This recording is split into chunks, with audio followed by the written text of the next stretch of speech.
Good morning, team. Morning. Let's wait for a few minutes for Ketan to join. Now that's to join.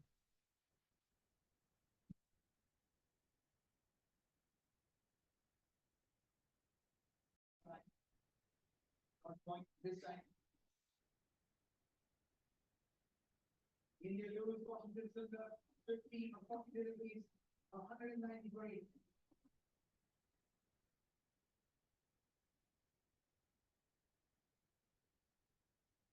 We have been loving this, and rightfully so. They have played at their skins. They have played every moment in this game. Even when India were off to a fly-off, they believe there was always a matter of one game. And India, quite frankly, played in their hands. And Srinath came up goal after the top eight, the first top eight, the top of the red shot, first one from Skipper. And then when he got up, seemed like the floodgates kind of opened up a little bit. And Sri Lanka are on the driver's seat right now. They did see it, but exceptionally doing the winning. The goal there, the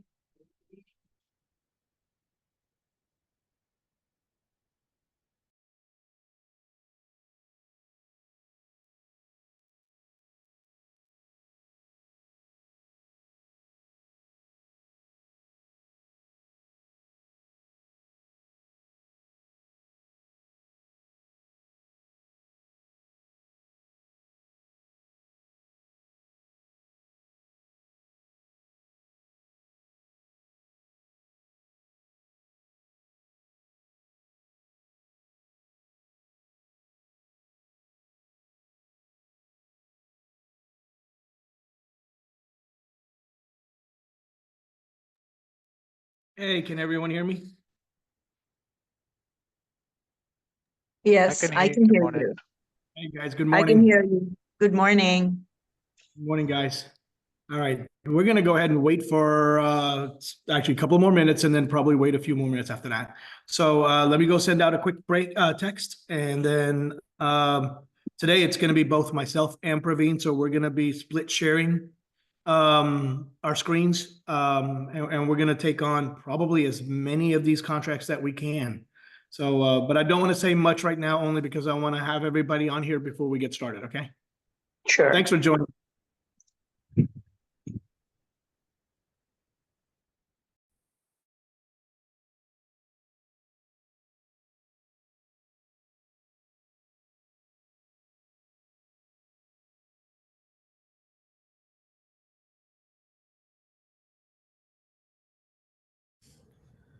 Hello, hello.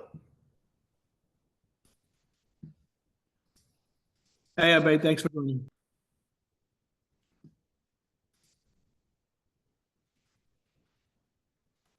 Hi, Ketan. Thanks for this. Thanks for this, man. This is really beneficial. Thank you.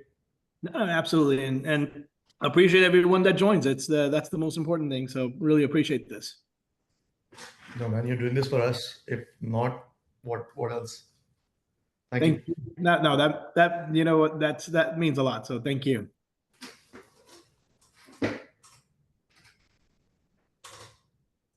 Hey, Ketan. Hey, Vasu. Good morning. Morning. Hey, Ketan bhai, how are you? Good. Good morning. Good morning. Hey, Neha. Ketan, you're not gonna get on a video call. Not even showered, not like you, all decked up. So definitely not coming on video call right now.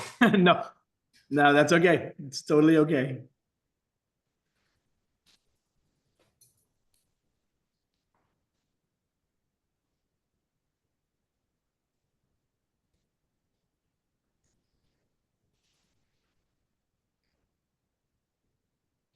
We'll give it a couple of more minutes and then we'll get started. Hi, Ketan. Hey, Geeta. Good morning. Good morning.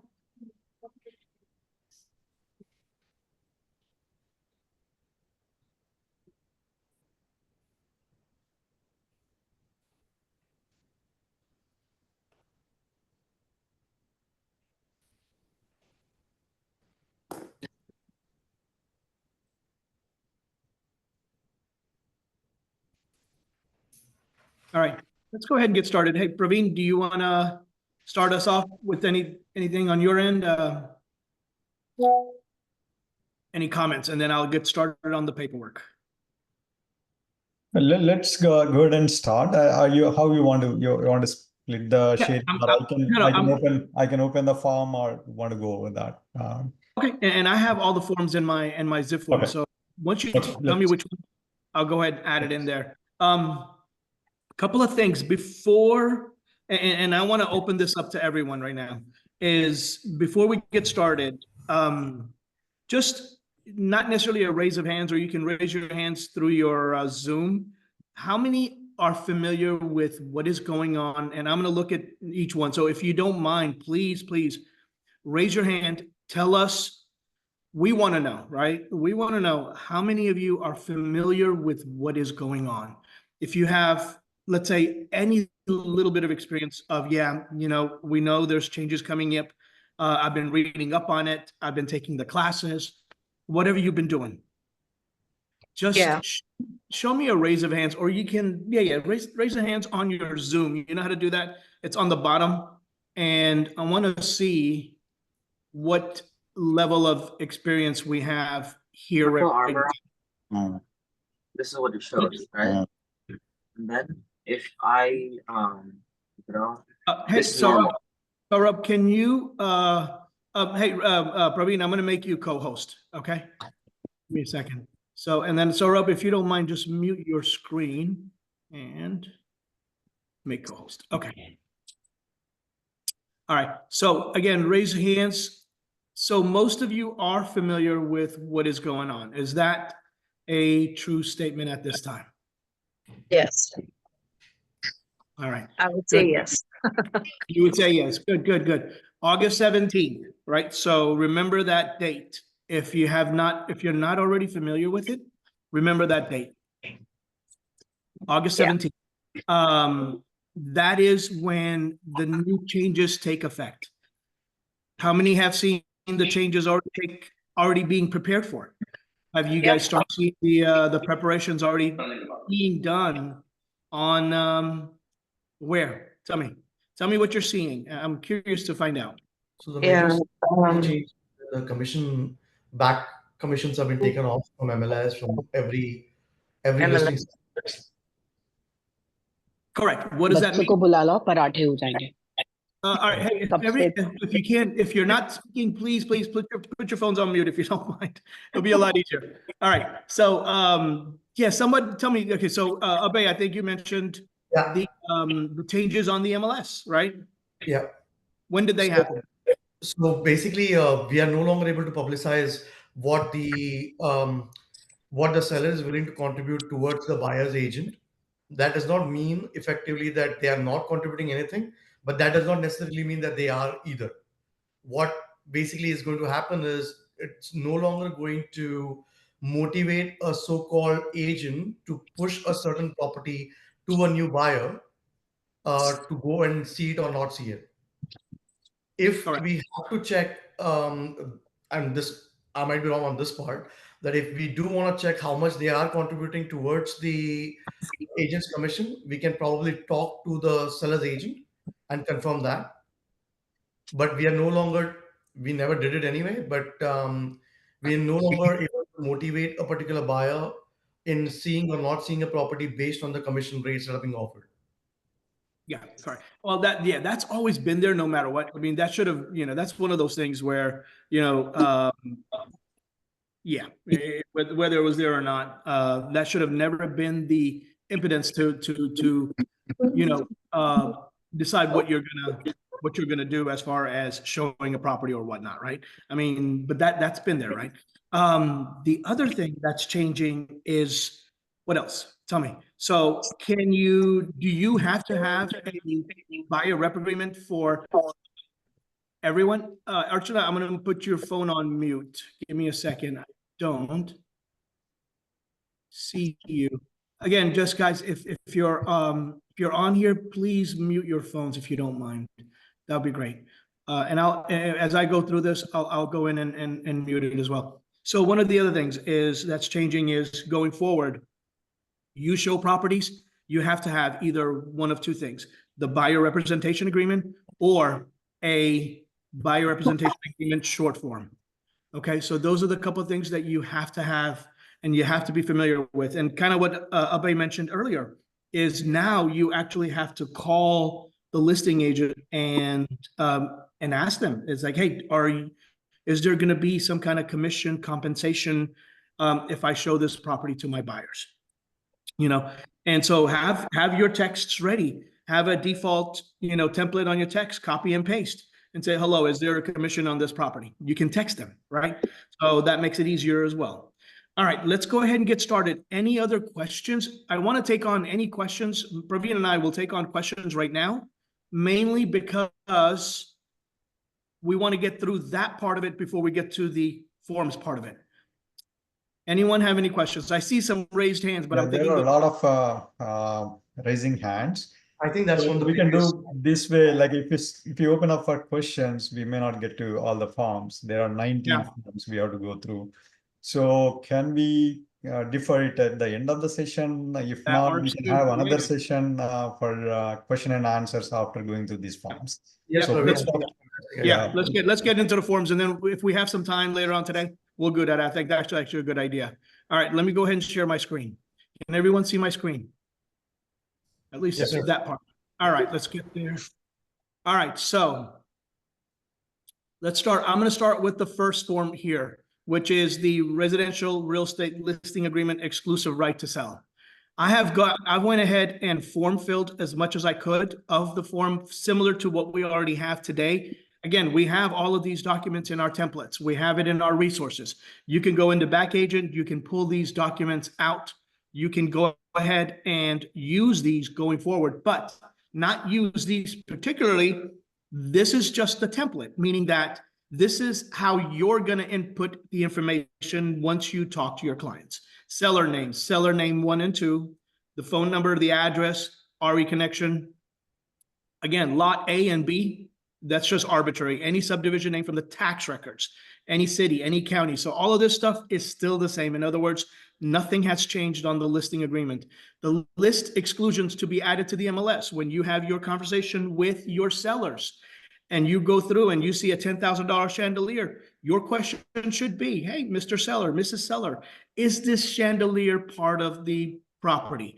Is it going to be part of the, permanent fixtures?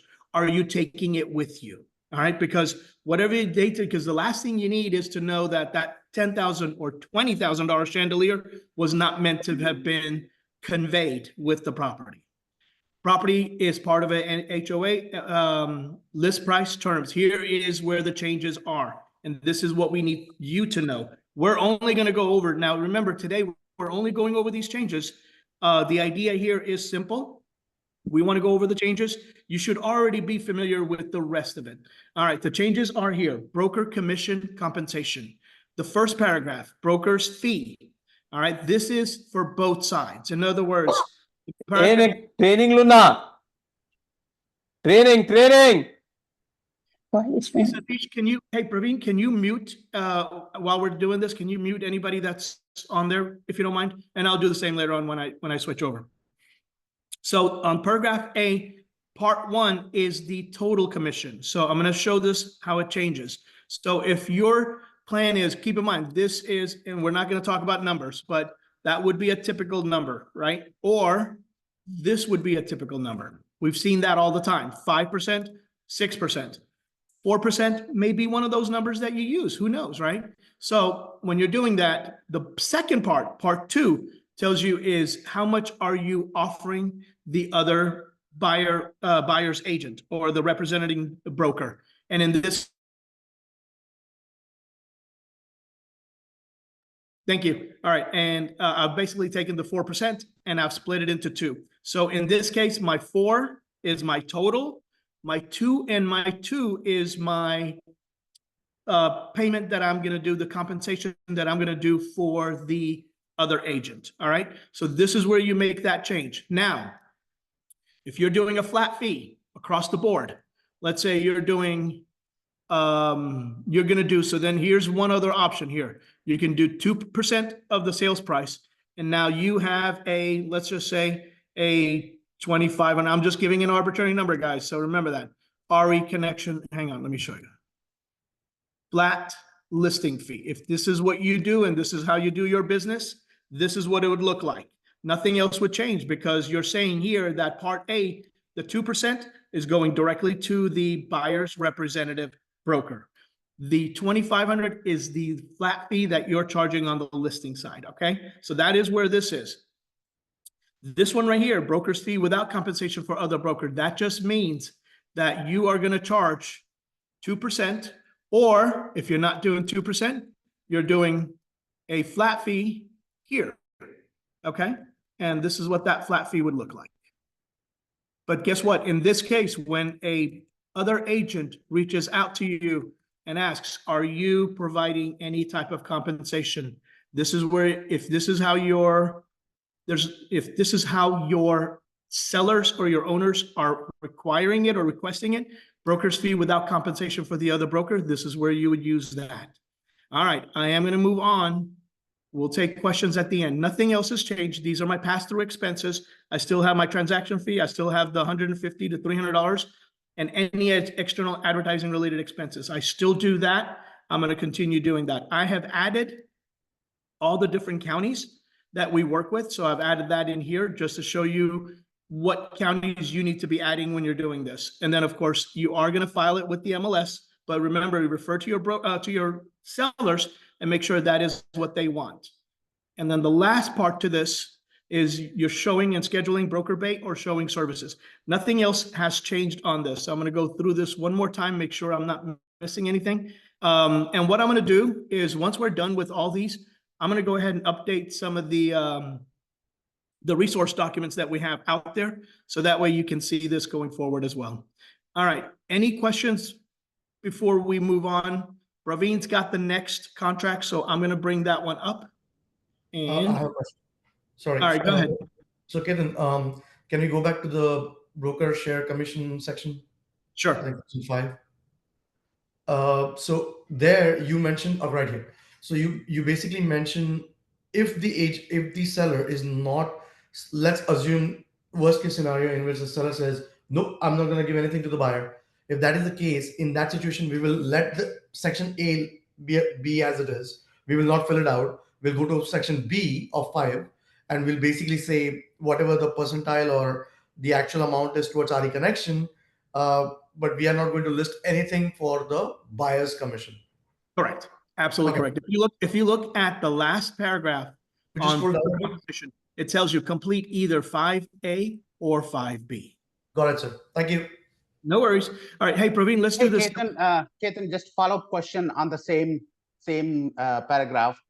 In 5A, number 2, if we are not paying any commission to the other broker, buyer's broker, then we will not be filling that section, correct? Okay, so if you're not, then refer back to what it says. You're going to have, if you're not providing any compensation to the other broker, then you are going to fill out 5B, which is this one. Make sense? Okay. Yeah, clearly stated. Thanks. Yeah, good. All right. So what would you fill in 5A number 2? Okay, that is so. Okay, so let me. No, that's a good question. So let's do this again. Okay, I want you guys to see this. I'm going to remove this flat fee because here's what I want to do. I want to go back to what the traditional brokerage was. I hate to say it that way. Okay, historical is what this is, right? It is 6%. Is that right? Does everybody recall those numbers? If that were the case, what would you see here? And remember, in the old listing agreement, do you remember where it says compensation to other buyer? It was like paragraph number 6, number 7, down like 3 or 4 pages, and you had to put in the 3% and the 3%, or 2% or 2%. This is the same thing. The only difference is it's up out front. It's in paragraph 5 instead of paragraph 6 or 7. Remember, you had your commissions, and then you had what are you going to pay for your other broker? And that's the same thing here. So this is what it would look like traditionally. You know what? Just to make it easy, I'm going to remove this. If you're going back to the standard, or not the standard, but you understand what I'm saying. If you're going back to what it used to be, this is what it would look like. Does everybody understand that? Can Yes. cover in next one the same thing again. Yep. Yeah, it's going to be like just like traditional one, the previous one.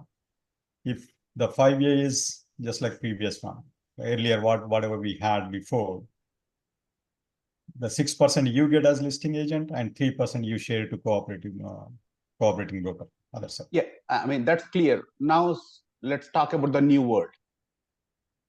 This is the new world. This is exactly what we're talking about. So in the new world, there are two options. One is old world, similar way, what seller or landlord offer to listing agent, that is 5A. And second option is broker only gets his percentage. That broker doesn't offer any cooperating broker percentage. That is 5B. So Did you see that? Yes. So you are not filling anything in 5A if you are not offering commission to the other broker. Look at what's in parentheses. Look at what's in parentheses. Complete either 5A or 5B. 5A if you're compensating the other broker. 5B if there's no compensation to the other broker. Right. Okay. All right. I have a question, Srini. Another follow-up question is, you said if you are charging the flat fee, fill B, but in the A, it says percentage of the sales price or flat dollar amount. You see that? Yeah. So I'll do that one more time. I'm going to show you guys, right? So let's say you have a conversation with your sellers, okay? Right. Your seller says, hey, Ranpal, here's what I want to do. I only want to pay you, being the listing agent. I'm going to pay you $3,000 to list my $500,000 house. Okay. Okay. So right there, So why would this is you where I not put in that? Why would the you flat not fee, put that $3,000 in A? Because Why would you? my you not internet put- is, yeah, because what's the main clause in there? It says or, Right. right? So now I need both. No, Make no, sense? Ketan, this is the amount. What is the percentage amount of the sale price? You know? Correct. Like this 3%, and this might be, $1 million. So this will be 30,000, right? No. So in this case, if you're only doing a flat, so let's say you're doing a flat fee for both sides. Let me do this. If you're doing a flat fee for both sides, right? Let's say I'll give you an example. If the seller comes back and says, I'm going to give you, I have a $500,000 house. I'm not going to pay the typical 6%, which is 30,000, but I'm going to pay you 20,000. Okay. I'm going to pay you 20,000. You can do whatever you want with that 20,000. So in this case, if you wanted to just split it straight up, then you're going to do this. All right.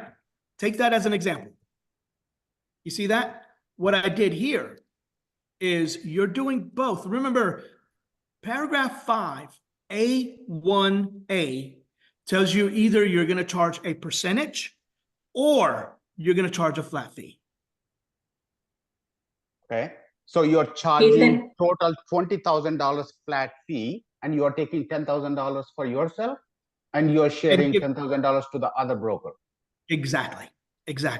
Ketan, I have a question here. No, Ketan, I don't think that's the case. No, I don't think that's the case, Ketan. Ketan, because it's contradicting your own statement. Because first one, which is the first one, is just for the compensation to the other broker, and second one that you're not compensating. You're right. So in this case, So you're right. You're absolutely right. It would be actually right here. Sorry, No. you're right. Ketan, Yeah, can so I the- say something? Yeah, it would be, and this would be the same. So yeah, it is there. 5A, there is no change from previous one, like the previous whatever we had before, right? Suppose you get 6%, right? Here you are mentioning 3% will go to other broker, and whatever like remaining you keep as a listing agent. So there is no change in broker fee like a 5A in 5A. So what we are, the earned payable seller will pay broker 6%. And Yeah. from the amounts from 5A1, whatever broker received, the amount, whatever you want to Oh, pay yes. to other broker, that you enter, that percentage you enter in 5A2, like a 3% goes to other broker. In flat fee, either you may get in percentage or flat fee or both. Seller may want to pay you 3% and $10,000 flat fee. And you define how much you want to pay to other broker in 5A2, like a 3% and 1.5%, 5,000 to cooperating broker. It goes to other broker. This is what you mention it here in the listing agreement, but you don't specify that BAC in MLS. There is no MLS. As per listing account agreement, you're telling seller, hey, this much amount I'm going to pay to cooperating broker. That's what it is, 5A1. Praveen, I mean- think the question here is what is 5A, 1A, and 1B? Why are we putting 3 and 20,000 there, right? So Either- my assumption is if 3% you are putting right there as the sales price, and on the second line, if there is any kind of cost that you are paying to the brokerage, or if there is anything that you are charging other than the 3%, you can put that flat fee right there. That is additional Because- fee. Right, that's additional fee, exactly, yeah. Right. But whatever amount you want to pay to cooperating broker, it can come from A or B. It doesn't matter. Still. I think this is very confusing. If you can just take some examples, right? What Ketan was doing earlier. If it's just 3% to both the brokers, how are we going to display it here? All If right, it's so just let me do this. how Yeah, are we gonna So let's do display? this. Let's do this. Yeah, I agree. Let's do this one more time. Okay. All right. So I'm going to make this. There you go. It's $500,000 sales price. Okay. Now, your owner says, Saurabh, I'm going to pay 3% to the buyer's agent. Okay. But I'm only going to pay you $10,000 as a flat fee. All right. Or if you have agreed upon a total commission for both sides, let's say typical 6%, right? So this is where that number comes in. That's the 5A, 6%. Out of that 6%, what you're saying in paragraph 5A, which is right here, what you're saying is part 2, 3% is going to go to the buyer's agent. This is what used to be the traditional way. That's what we're trying to tell you. So that's what we're trying to explain, right? So this is the old traditional way. Ketan, I think that scenario is clear to everybody. I don't think anybody has questions on this scenario. I think the question is around flat fee. All right. So my comments are, I think, if you have a percentage and a flat fee together, you can put the total dollar amount. So you combine both of them and put the dollar amount, and then you can split how much you want to give it to the buyer instead of putting A and B. Say you're having. Ketan, when would we think we are going to have percentage and a flat fee? Correct. What scenario would justify that? All right. Yeah, so you're paying, say, 3% to the buyer agent, and you were charging 10,000 for your listing fee. You would add both of them and put a dollar amount here instead of confusing A and B. So I don't know who's talking, but you can't do that. And here's the reason why, right? Because if you're paying the 3% to the buyer's agent, and this is, okay, so if you're charging for both if you're charging both a listing commission plus a percentage commission plus a flat fee for yourself, then the only way to do this is this, because let me explain why you won't be able to do that by doing it both on A. Let's say, price changes. Right? Let's say you have, what's the total commission on 6% on 500,000 is 30,000. However, your owner agreed to only pay 20,000 to you total, right? That is the flat fee, 20,000. Now, keep in mind, you have a 3% that you're still going to pay to the other agent, right? And what if the house sells for, instead of 500,000, what if it sells for 600,000? What if there's multiple offers? Now 600,000 of 3% is 18,000. You're only going to get 2,000. All right. Yes, So that's why you can't do that. And that's why you see where the main clause here is either you got your sales price here percent or a dollar amount plus part B. You can do both of these. And that's the idea. So if, let's say you're giving 3% to your buyer's agent, okay, plus you want to keep this number static because that is what you're charging to doing the transaction.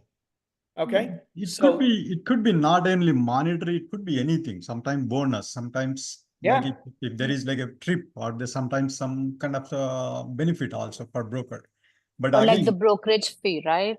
That right, it could be anything, here's- combination, yeah, whether here's- you select one or two, anything. Correct. Or both. But here's the thing. I want you to take a screenshot of this or take a picture of this.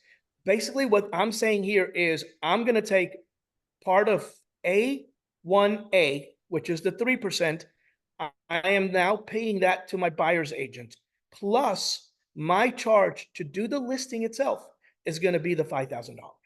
That is what I'm doing here. Okay. So if this is a common method, or this is common to what you do today, then this is what it needs to look like. Hey, Ketan. Yeah. I absolutely got what you're trying to say. A and B, like they have to be summed together, and that total makes up the commission. I have a question. What if we list something, it does not really go out of the market, like it does not sell, and ultimately your listing ends? Is there a provision to perhaps like get paid for the time you spend on it? Is there any provision on the contract to be able to just get paid just for listing it? Yeah. So normally what I put that in is usually either in other fees or reimbursable expenses or in special provisions. But Rishi, that's something that we probably want to talk about in a different conversation. Right now, we really need to focus on, of course, on the all this stuff right now, right? So, but I have something to say, like 5A1. Can you bring it here? Yeah. Right here. Look, this paragraph says when earned and payable seller will pay broker for broker and other broker. Okay. Means Correct. you have to fill the both of. So this 3%, I am thinking, what is the 3% amount? Like you said in the 30,000. So 30,000 will go in the dollar amount. The same. No, 3% of what? No, Gita, no. So you won't be able to do that. So in the second B, you can fill whatever you are charging for the broker yourself or whatever. So B will be completely here for you, and this will be amount this and same. 3% of seller. That it doesn't say that. Please look at that paragraph and read. It is the 5A1 is whatever seller pays to agrees to pay to listing broker. Okay. When we say listing broker, he's entitled to get, when that is earned, he's entitled to get that 6% plus 10,000 to Vegas trip. Let's say. Okay. I'm sorry, guys. Ketan, I really appreciate what you guys are trying to do here, but if people keep on asking questions, so many of them, I agree. We're not going to be able to move forward. Can we please go through the changes that are there in all the forms? People, if you have questions, write them down. We can start chatting about them on our group. Let's go through the forms first. This will be a never-ending conversation otherwise. Right. Correct. Yeah, just I think a quick question, Ketan, Praveen. What about if you represent buyers? It's not right now. You're telling about listing, right? Well, okay. So Satish, that's a buyer rep agreement, and Praveen will go through that in a minute. Yeah. Thanks. So Ketan, do you mind if I just add a quick thing? There are a lot of new trainings from the CCR, which is free to us, which has new forms. It's really helpful what you are showing. It's covered there too. And then if somebody has already the old listing in place, then we need to have the amendment signed to get it to updated one. So just wanted to let you know that. No, thanks for sharing that, Shika. And you're absolutely right. CCAR and MetroTex and all of the associations plus Texas Realtors has a lot of resources out there. So I do want you guys to go over that. We're not going to continue on this one any further, but I do want you to take a screenshot of this because this is what it used to look like. All right, so that's one of the main reasons I do want you to look at this one, take a screenshot of that. All right, so Praveen, you're ready for the next, why don't you go ahead and share? I'm gonna Yeah, stop the sharing. that brings out like, can we hold on questions? Probably you can make a note of questions. Can we hold on to them for next session or a separate session? Right, let's go over all these forms now. Will be better. I think like when we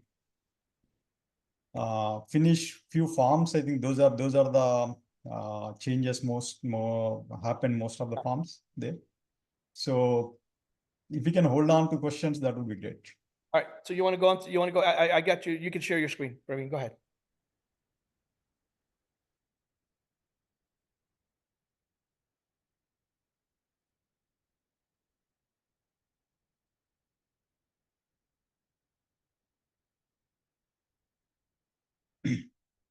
Okay.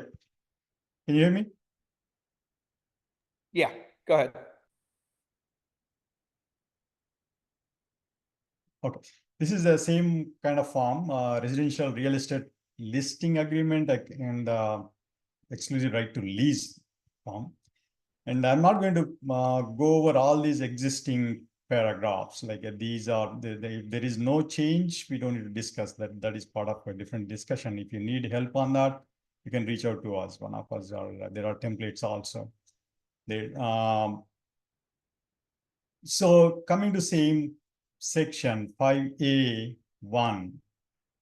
So it says this is similar to existing broker to the other broker working with the tenant, landlord, other authorizes broker to compensate to other broker. So same thing, whatever like listing broker gets the commission, you enter it here. Same percentage of all rents or percentage of one full month rent. That's what we use normally. And any additional form of payment here. And whatever you want to contribute, like a BAC, the leasing 35%, 25%, 40%, and generally we share with a tenant agent, that amount goes here to 2A. And if landlord doesn't want to pay to other tenant representative, tenant agent, then that fee goes here, broker's fee. So if that is the case, like suppose tenant agent can come and if they want to get compensated, in that case, they can directly discuss with landlord. Landlord can have another, there is a broker to owner agreement that need to be entered at that point if it is not coming from the listing agent. So this is the major change in this form. And the rest of the changes are like section names. See, they change something, they change like this, uppercase E to E. They changed it here. That is kind of like they changed the definition, the word definition here. That's why they capitalized the C. Don't get confused with that.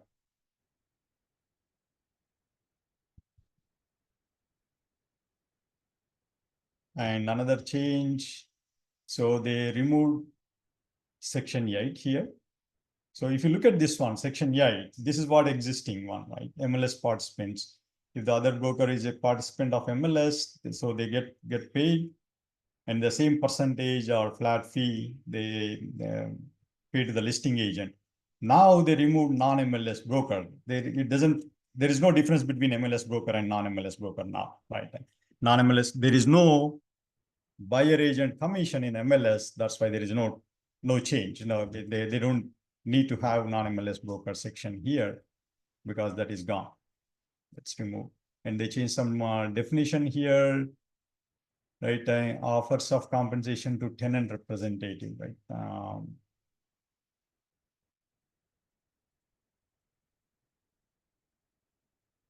So this is what it says, like the now listing agent can share all the information, right, including like offers of compensation, the tenants when they call, when they talk, right?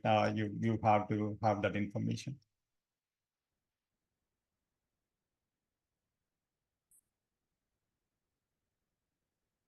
Yeah, other than that, there are certain corrections and changes in the words. There is not much change in this one. So this is similar to the listing agreement, other listing agreement, except this is for the leases.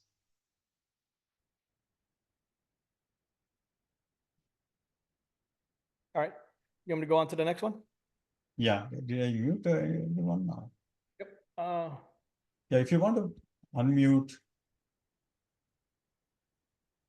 All right, so the same thing applies. So what you saw on the, hopefully everybody can see me? Yep. All right, so what you guys saw earlier on the listing agreement here, it is the exact same thing on the farm and ranch. Nothing else has changed on the farm and ranch. You know, the only difference, and this is just a general question or general update statement. Remember, on the farm and ranch, you have accessories, crops, exclusions, and the reservations. These are the main pages that are a little bit different. I mean, these are the, you know, the main paragraphs that are different from the residential listing and of course the government programs and Part H. Now going into the price, listing price, and then here it's the exact same thing. If you are, and I'm going to only repeat this or, you know, go through this one time so that way everybody has it again. If you're doing the original or the historical way of doing things, this is what it would look like. Okay. If you are doing, let's say, for example, 3% plus your compensation, specifically just yours, is a flat fee, then it's going to look like this. You have to add it on both sides. All right. So again, this is where that 3% in Part A is now added to Part 2, which is 3% to the buyer's agent. And the same thing here, 3% if the other broker is a sub-agent as well. So, but then that keeps your fee if you're just doing the flat fee static here. But if you are charging, let's say 5%, then in that case, what you're doing here is saying specifically that 5% is my total, of which 3% is going to the buyer's agent. All right. So if you are saying that you want 2% on the listing side plus 5%, 3% to the buyer's agent, then the total is 5% here. 3% goes in Part 2. All right. So that is the only change on the farm and ranch. That is the same as, and I'm going to go back to it because I do want you to take a screenshot of this to understand how this looks. And this is where, of course, we are compensating the other broker. If you are not compensating the other broker and the seller is only paying you, then you need to fill out Part B. All right, I'm going to stop sharing. Praveen's going to go over the next contract. Look, I think I'm accidentally I muted everyone. Are you trying to unmute, or can you able to unmute, or do we need to unmute? But we can still have, like, I don't want to go in one way. We can have interactive, Yeah. but not. Well, too so many. guys, do one thing. Sorry, Praveen. Folks, do one thing. If you have questions, put it in chat. So between Praveen and I, when we're going through it, we'll go through the chat questions. So let's do that. Put the questions in chat so we can either follow up with you after the call. But let's go through all of the contracts. We do have quite a few. We have about 18 contracts to go over, so that's quite a bit. So let's go through the contracts. Put all your questions in chat, please. I'm going to unmute myself again. Okay. The next one is named exclusions addendum to listing. I think this is, we don't use this much, of course, but when it is needed, it need to be there. So there, how many of you know, you might know what is named exclusions, right? Seller or landlord can come up with some names where if they want to, if they buy the property, these people might already saw the property, or seller might know them very well. So procuring cause is not the agent. They already are in the list of seller or landlord. So if that is the case, this form just they added 5B section here. This form is existing form. So instead of like paragraph 5A or 5B, they added that is also applicable here from listing agreement. This is the changes to listing agreement. So they can enter either 5B when they pay to only to the agent, the listing agent that needs to be added here, that changed here. There are not much changes, many changes here. It's a printed name. Instead of seller, they call it as a owner. Instead of broker company, they call it as broker. Not many changes here.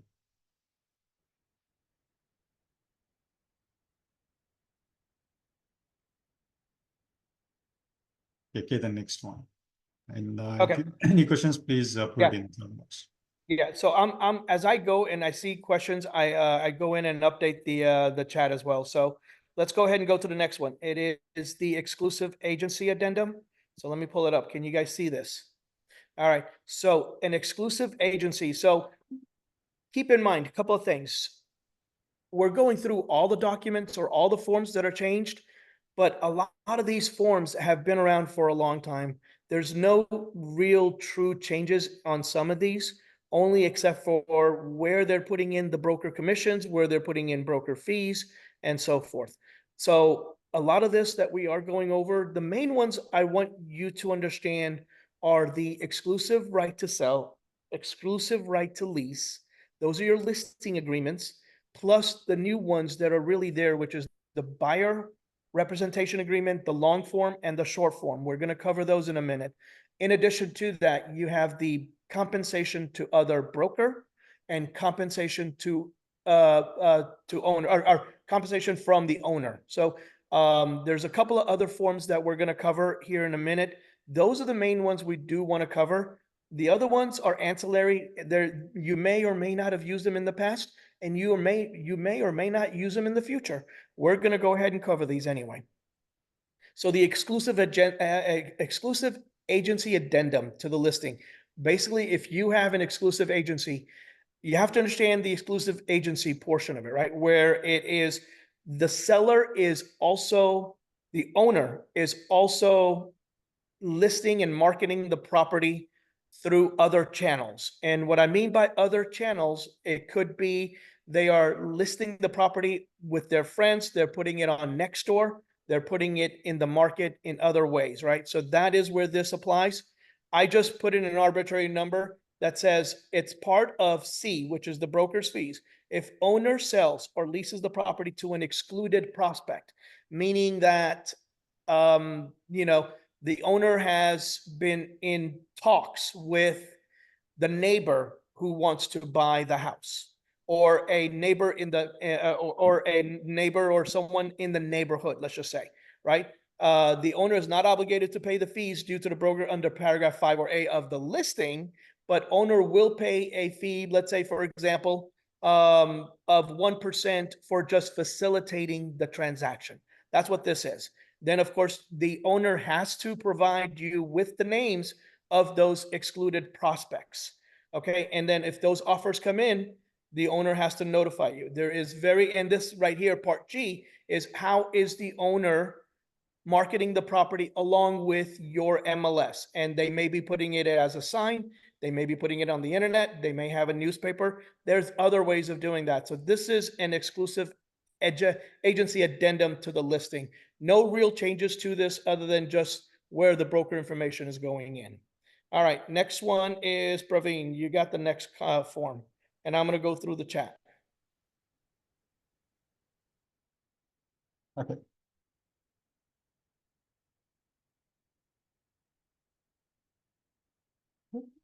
The next one is amendment to listing. This is because of the changes in MLSP, non-MLSP. This listing amendment has been changed. So it's the same amendment with additional clauses because of 5A1, 5B1 here. Everything is same, effective date, listing price, whatever amendment needed there. And this form 1101, 1101, and 1201. So let's see what is the 5A1, 5B1, which we have been discussing about to pay to listing agent, either listing agent pays to other broker or seller pays to other broker, depends on that.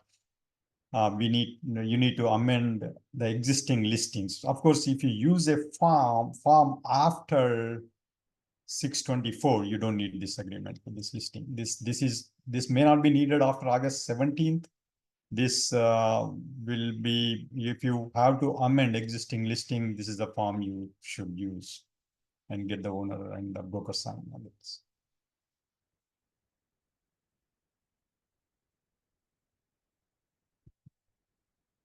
So, yep, that's all. It's a one-page document and changes at 5A1 and 5B1 sections. All right. Back to you. Yep, I'm gonna go ahead and pick it up. Okay, the next document, can you guys hear me? Yep. All right, the next document is very simple. It is basically, we don't use, I don't know how many of us are using it at the moment. Again, it's one of those ancillary documents. You may have used it in the past. You may have never used it in the past. You may use it in the future. But in here, you have basically the broker's name or the firm name. I'm going to put that in here. So let's do this. And then, of course, the license number 0467 and the name, license number, and who are you representing? Okay, and that's all this is. Buyer represents the following party, whether you're representing the seller, landlord, or whether you're representing the tenant or the buyer. All right, so that's where this one is. No other changes to this. And again, and it's an ancillary form that we may have used in the past, similar to the IABS at the end of the day. So, and then of course, your information is here, the printed name and the signatures. So representation disclosure. All right, Praveen. Are you checking on messages on chat? Yeah, I'll check it, yeah.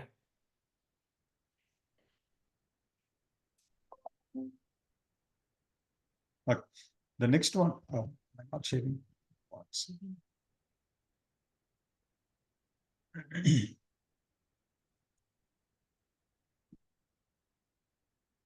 So this is the same, this is the amendment to representation agreement. This may be used with the following representation agreements. Those versions which are before 6/24/24. Probably that means we don't need this after August 17th. That's when everyone start using 6/24/24. Again, if you have a previous listing agreement or previous buyer representation agreement, you still have to get this executed, right? On or about the date of the actual agreement execution date, right? Client and broker entered into Texas Realtor representation agreement effective today or whatever day you execute this agreement. For all representation agreements, so the same information, right? For listing agreement, client means seller, property, all this information, whatever applicable, you can enter it here. So paragraph 8A includes payment of compensation to the other broker working with a buyer or tenant. Client authorizes broker to compensate the other broker as indicated in paragraph 8A. That means the same traditional way, the payment in a traditional way. 8B is deleted because there is no non-MLS, MLS concept, even non-MLS, non-MLS agent closes the transaction, he will get paid, and that as per the agreement. So for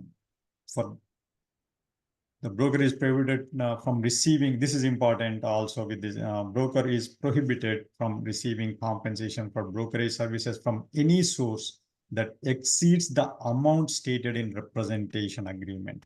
It is the amount stated in buyer representation or listing agreement. They are prohibited to receive additional funds without authorization from buyer and seller, from the clients. Ketan, back to you. Okay, hang on one second. So there are 19 forms. I see one question in the messages. What are all the forms listed? There are 19 forms. We can share the list of the all Yeah. the forms. And- They are and- on NER website. Yeah, it's on the Texas Realtors website as well. Yeah. if you click 17 on form- updated forms and 2 new forms. Correct. All right. So I think, Praveen, did you just go over the buyer representation agreement? No, I just went over amendment to representation agreement. Wait, you did the amendment to the representation? That's, That is in my list. In hang on, did I mess it up? No, I have it on mine. You're doing the buyer representation agreement, 1501. that is 1501 is next one for me. Okay, so why don't you do that one and then I'll do the amendment again. You see it? 1501 is the next one you have. Because, Correct, but amendment also in my list. Okay, anyways, let Yeah. me go with that. yeah, let's do that. Yeah, because that's the main one we really want to cover. So 1501 is the next one. I'm gonna undo my share. Okay.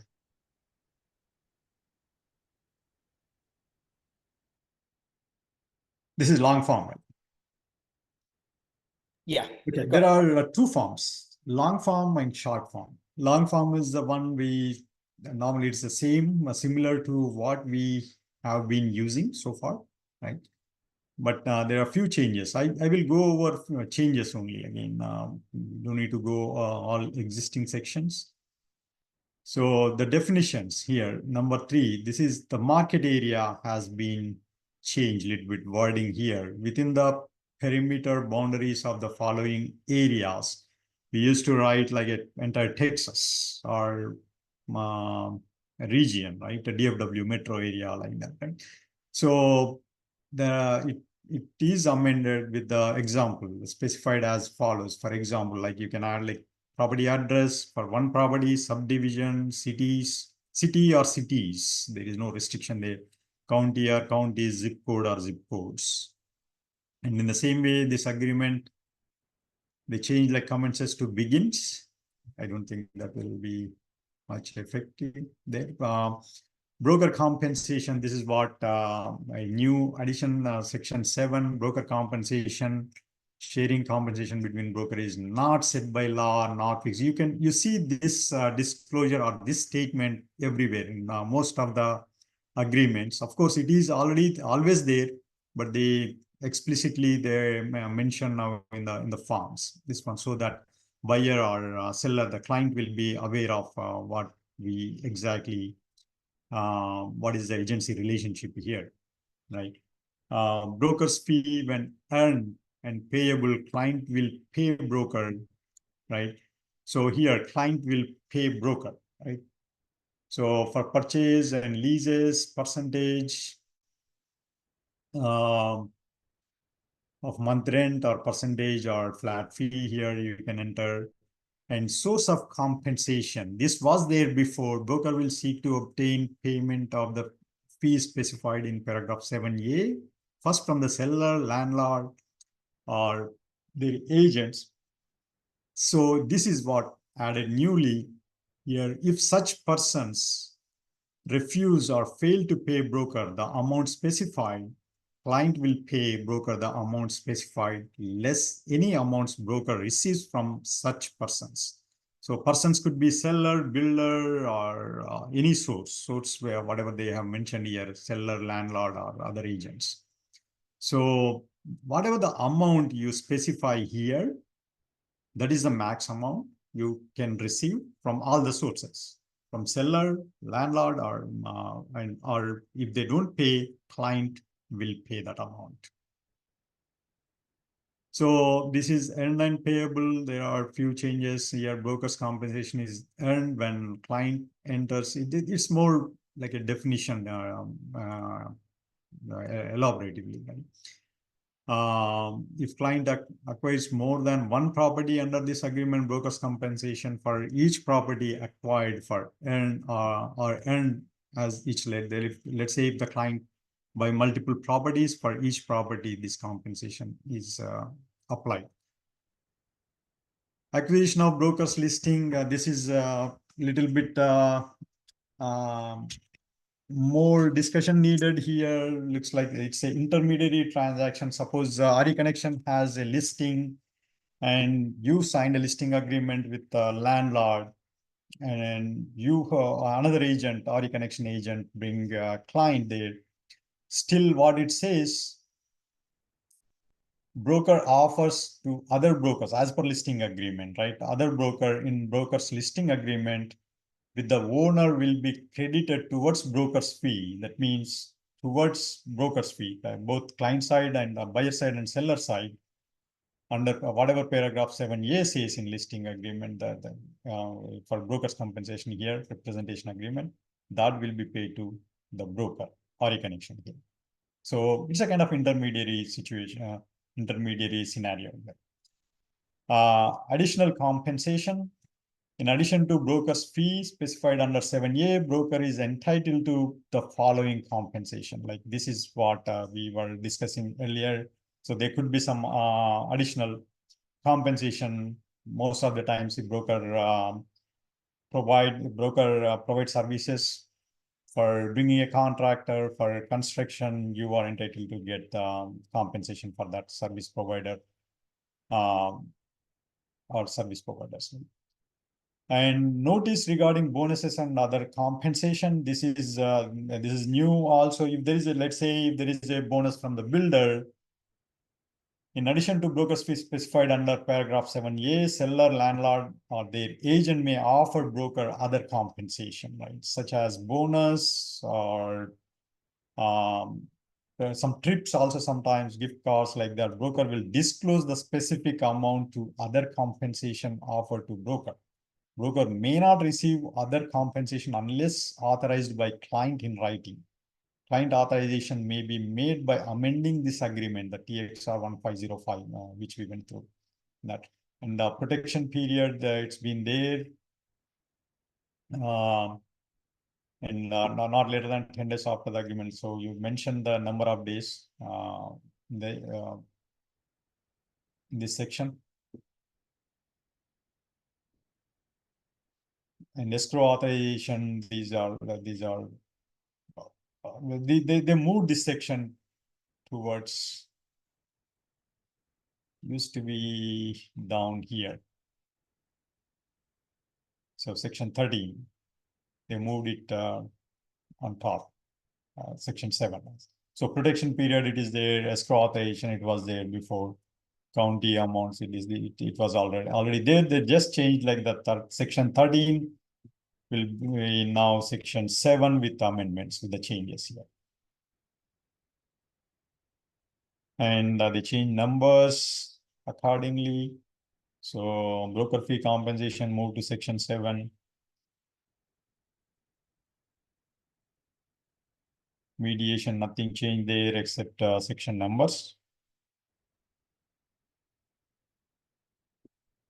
Yeah, there are extra additional updates. Electronic communication, instead they replaced with request for wire funds. Transferring any verification, so that is for caution. Okay, that's all buyer representation long form. There is another short form. We will go over there. Okay, then back to you. All right, so let me go ahead, and I think you already went over the one for the amendment, which I think I had on mine, but I'm gonna go over, mine's kind of filled out anyway. So this is a great way if, let's say, for example, actually, let me give you an example on this one. Let's say you currently have a buyer rep agreement in place, all right, that has been executed prior to August 17th, meaning in my case, what I've done is, what I'm saying here is that on May 1st, me and my buyers entered into a buyer rep agreement. However, effective August 17th, I need to make changes to that agreement to comply with NAR, right? So that's what I'm doing here. So basically what I'm saying is effective August 17th, 2024, the client and the broker amend the agreement as follows. Number one, the market area. And one thing we want to cover is to make sure that going forward, you need to be specific to the extent you are knowledgeable of the market area. That's going to be very, very important. In other words, I wouldn't put in here the state of Texas. I wouldn't put in here, all of the Tarrant County or, Travis County regions. Just as specific as you can. The date on the paragraph, the date of the agreement now ends October 31st. It could have been ending before, or it could have been ending after I went ahead and just did that. But in 1507, broker's obligations in paragraph is changed to, now here is what are you changing to? Are you just providing the showing services, or are you providing the full services, right? And then does the client authorize the broker to act as an intermediary under paragraph 8? Part D basically says if we're doing broker's fees in paragraph 7A are changed to, and then you can say for purchases, whether it's 2%, 3%, whatever it is, this is what we're changing it to. It may already be that way in the original document that you had them sign prior to May 1st or on May 1st. Now we're just using this, and we're just using the amendment to the buyer rep agreement to comply with the changes that are in effect. So essentially, there may not be any changes to your amendment, with the exception of now you just have to comply based on these terms, more or less. On the leasing side, 30% of one. So if you're representing the tenant in this case, then it's 30% or 25% or 40%, whatever it is at that point. This is the important piece that we were talking about earlier, and I saw a couple of messages come through on chat on this. For bonuses, now this is also going to be used for your bonuses, right? So let's say you have a buyer rep agreement in place today. It is effective August 17th. You are now working with Dries, you're working with Highland Homes, you're working with whoever. And the builder comes back to you and says, Naga or Sagar or, Milan, we have a trip that's available to you for this. The difference here is that you have to disclose this to your buyers. It's all about disclosure. And this is where you need to have a conversation with your buyers and say, hey, wanted to let you know, I am going to get a trip out of this, but I do need to let you know. So guess what? I need you to sign this form 1505 because it kind of effectively or almost changes the compensation that we've already agreed upon. All right. That is the change. That's very important. I want you guys to understand that. Part F really is just if you are amending to basically the buyers are taking a short vacation or a long vacation, or they've stopped looking at houses, then that changes here. And then if there's any other paragraphs, part G is that. If there's any specific other paragraphs that are changed, you can put that information in here. So this is the amendment. I know Praveen had already covered it, so we're just covering it one more time, which is probably a good thing anyway. So Praveen, back to you.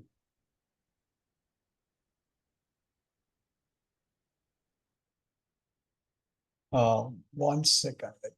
I think that is a different forms we went through, Ketan. I did representation. That was not amendment. I think we are good. We are good. So then it's actually a good thing that we went over it. Correct. Separate. Yeah. So the next one, yeah, I see a question regarding BRA with the builder. I don't think there is any difference unless some incentives, bonuses that should be disclosed. That should be disclosed to client and get an approval, get an agreement with the client for that one. But there is no separate BRA for builder unless we are looking for different clarification on that. We'll go over that. The next one is independent contract agreement. This is ICA between broker and sales associate. I think this is more or like, of course, we can change this, but in this scenario, they have changed few things here. So obligation of maintain a file. This is there all the time, right? Maintain a file for 4 years, right? But now, see all that even the contract. That's the reason we always are. Even you want to terminate a Hey, listing. Praveen, can you share the? So I'm sorry.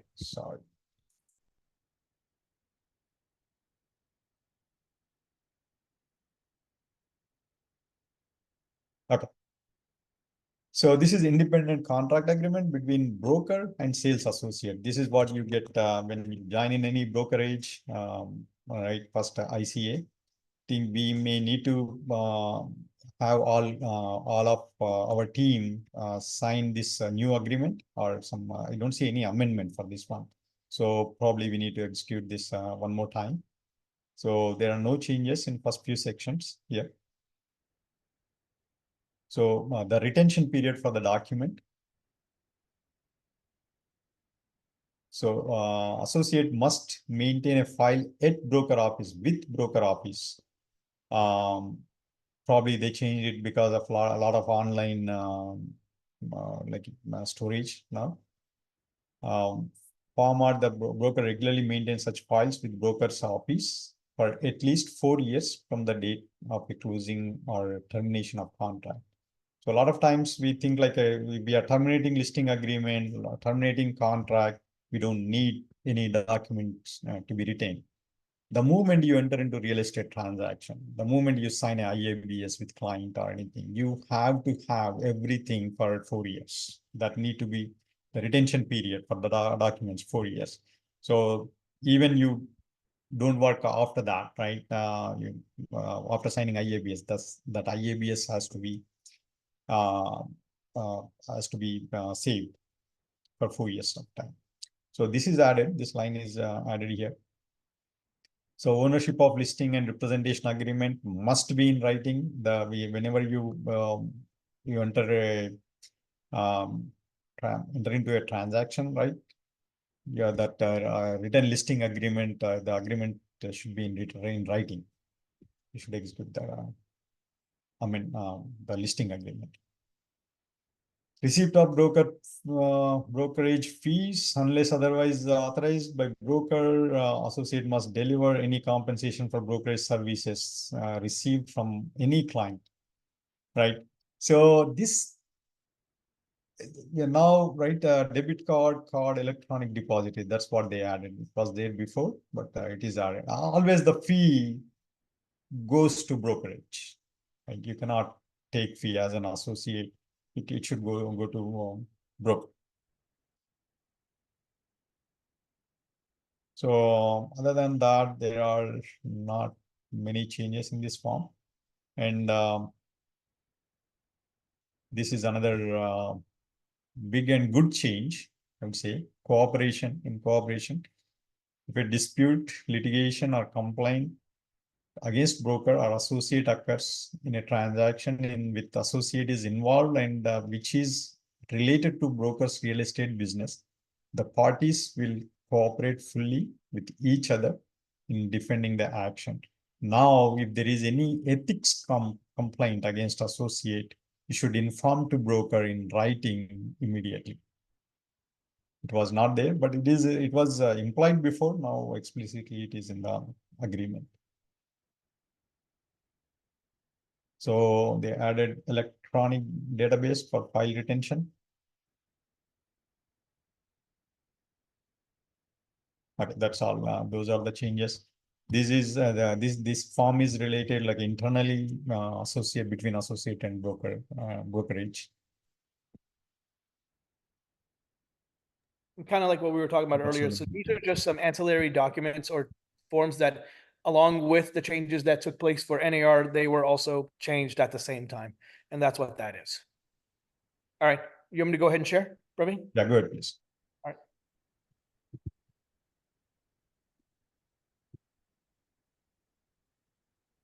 Okay, the next form, and hopefully you guys can see this. Yep, you can see it now. I'm trying to remember if I've ever seen this form in the past, but this is just a general information and notice to buyers and sellers. This is basically it's almost similar to that representation disclosure, which goes to the opposite party. This, in this case, goes to your client, whether you're representing the buyer or representing the seller. One thing I would like for everyone to do, if you have a moment, is to really, I mean, I went through this document and I'm like, it's interesting. The information in here is extremely useful, not only to your clients, but it's also extremely useful to yourself to understand real estate. So this document, it's called the General Information and Notice to Buyers. It is basically going over some of the real estate terminology that is useful within a real estate transaction. I'm going to just briefly kind of touch on all of these, really. Annexation. We don't have to deal with it too much, but it's familiar and it's understandable. We need to be familiar with it if you are working with a buyer that is in a rural area, that they just need to be aware that there's a potential that, their particular neighborhood or their 10-acre plot could get annexed because it's part of a certain city that's being annexed into a bigger one. Brokerage, compensation, environmental concerns, very important. So obviously read through that. FIRPTA, of course, is the Foreign Investment Real Estate Property Tax. Definitely want to be if you're working with foreigners, then you need to be aware of this. It is in all of our listing agreements as well. When you go to the last paragraph on the listing agreement, it explains, is the client or the seller a foreign person? And that's related to the withholding of tax. Flood insurance, historic or conservation districts, inspections, repairs, and walkthrough. Another one that I would like for you to review, mandatory owners association. Again, another one that you need to be familiar with. Mineral interests, definitely need to be familiar with that, especially if you're working with rural properties or where a seller is not planning on conveying mineral rights. And again, this is one of those where you cannot do this on your own. Anytime a seller or buyer is buying rural property that has any type of mineral interest that you are not familiar with, it's very simple. It's called lawyer. You have to engage a lawyer for your clients. Multiple listing services, possession, property insurance, property values, home warranties, which are now called residential service contracts. Be familiar with that. School boundaries. Keep in mind, school boundaries can change, not necessarily the school district, but the school boundaries being the actual elementary schools, middle schools, high schools. They from time to time change boundaries. And again, need to be familiar with that. Square footage, tax districts, and tax prorations, termination option. You want to make sure that they're familiar with that. Title insurance or abstract of title, and then wire fraud. So this is that general information. Read through it, be familiar with it, and as much as possible, share it with your clients. All right. Praveen, I think you're up next on the next one. Okay. I'm going to stop sharing. Next one is compensation agreement between brokers. Let me open that and let me share screen. Okay. So compensation agreement between brokers. I think this is important document now. Whenever you send a offer, send a contract, right? This should be attached, right? Unless before, like previously MLS is your contract, whatever listing date and whatever the listing commission, buyer agent commission specified date, that used to be kind of contract. So this needs to be attached between agreement between brokers if seller broker, other broker is paying compensation. Yeah. So there are some changes. Parties here, they added full address instead of from multiple lines, like a city, state, zip, they added like a full address. Cooperating broker, full address, property, the property description, full address of the property. Or you can attach an exhibit here. And registration, cooperating broker registers client name here, and cooperating broker represents client. The term begins and ends, same. In here, the fee when earned and payable, listing broker will pay cooperating broker here. So this is a kind of contract entering into listing broker. If the commission is earned and payable, this can be enforced. Right? And this is what here it is changed. Any escrow or closing agent is authorized to pay cooperating broker's fee from listing principal broker's fee at closing as per this agreement. If it is, if both the parties agree for that, escrow can disburse funds according to this agreement. When while talking that, so now this is important because it is not in the contract. It doesn't go in the contract. Again, in the CDA is going to be more important now. When it goes to escrow, title company, they should know whether broker is paying or client is paying the compensation. So there is no way contract says client is paying. If client has to pay, it doesn't show, the contract doesn't show. So CDA is important to disburse the funds from way to way. And also you need agreements, either owner to broker, broker to broker agreements. So related parties, it is, I think it was there even before also, let me check in the year. Yeah, related parties, prospective, like if whoever signs the contract, tomorrow they can come and say, as per agreement, okay, I signed, but the client did not buy the home, client's spouse bought the home, right? Even that is the case, they are entitled to pay the commission because of it is procuring costs. That is related parties, entire agreement. This agreement is the entire agreement of the parties.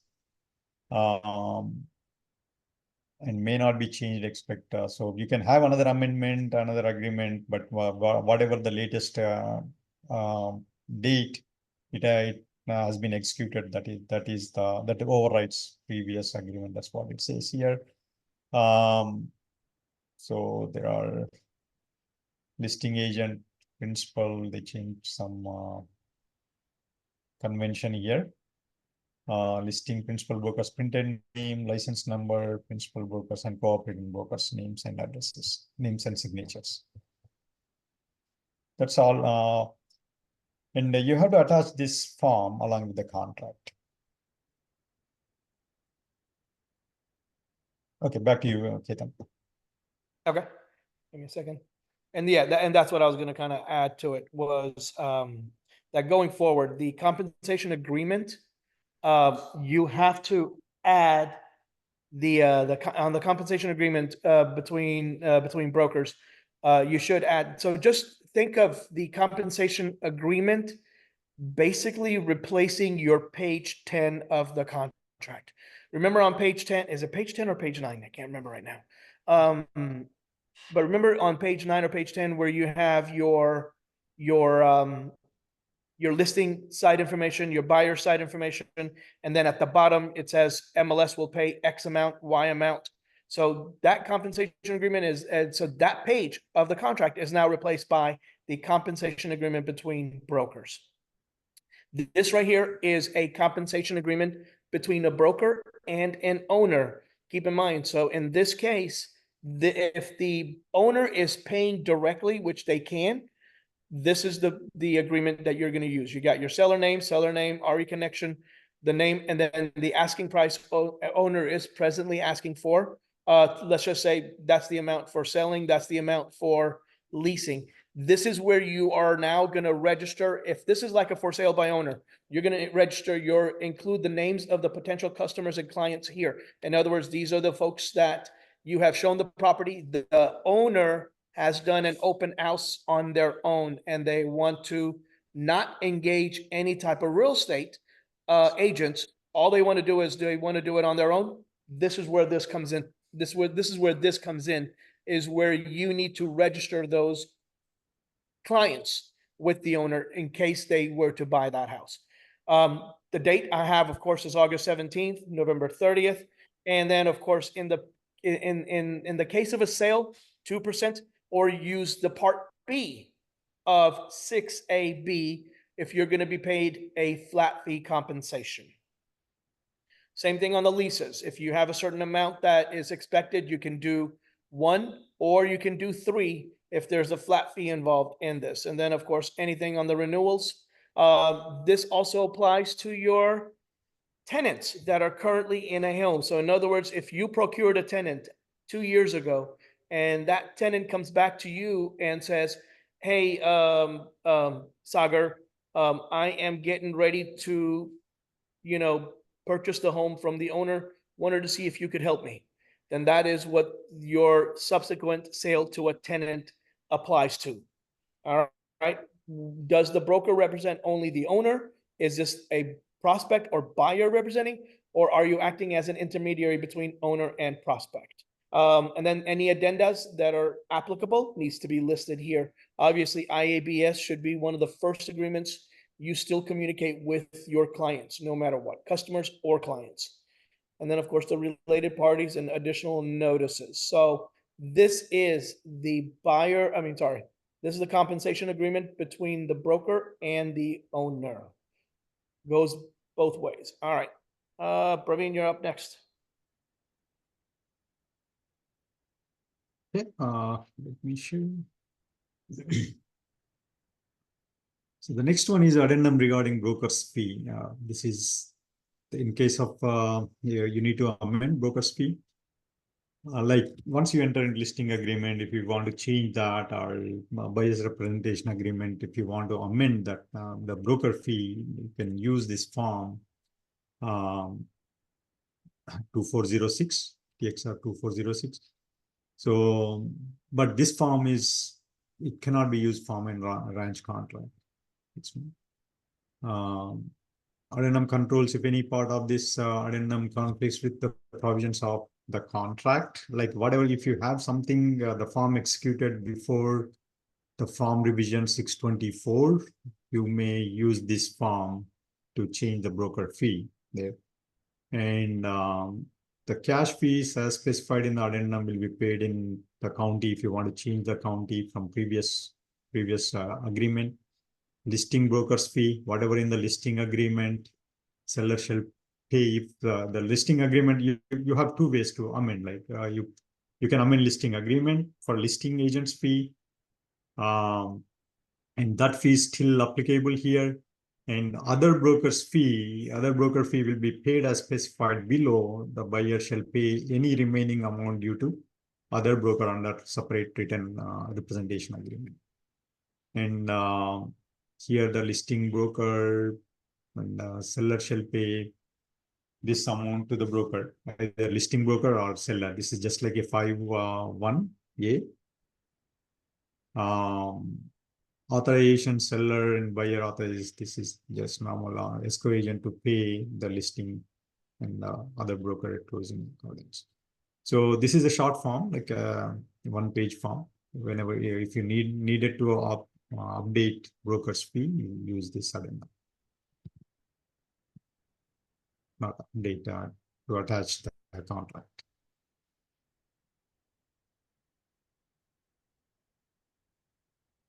Back to you. Thanks. Hang on one second. All right. I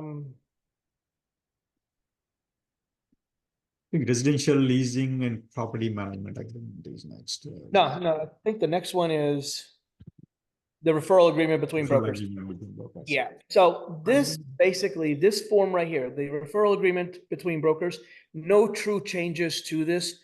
I'm going to give you an example. This one's not filled out, but let's say, for example, let's pick a name here. 1 second. Let's see who we have not.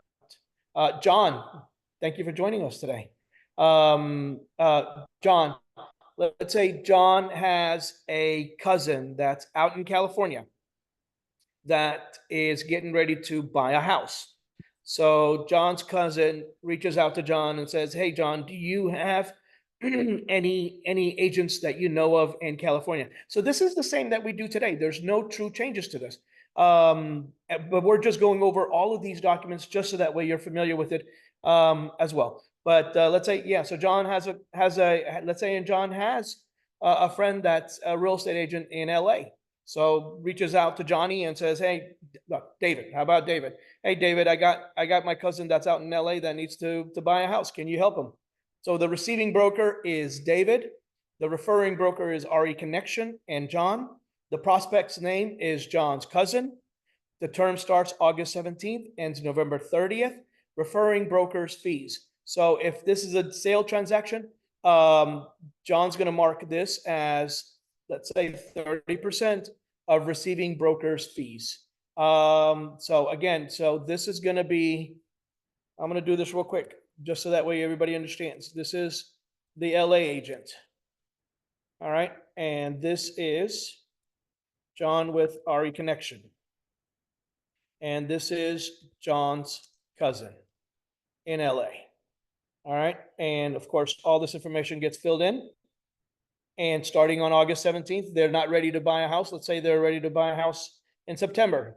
But now this says that, you know, they're going to get compensated basically 30%. If John's cousin is doing a lease, then it would be right here. And let's say 25% of the receiving broker's fees. That is all that changes. Normally, even up until now, I've really just left it at one, whether it's sale or lease. I don't do renewals or sale or any of the other stuff.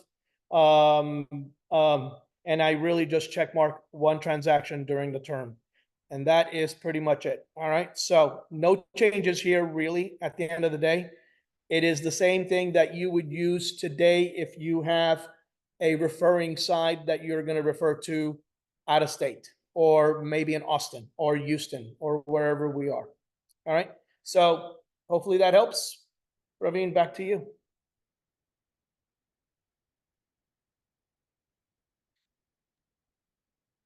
Sorry.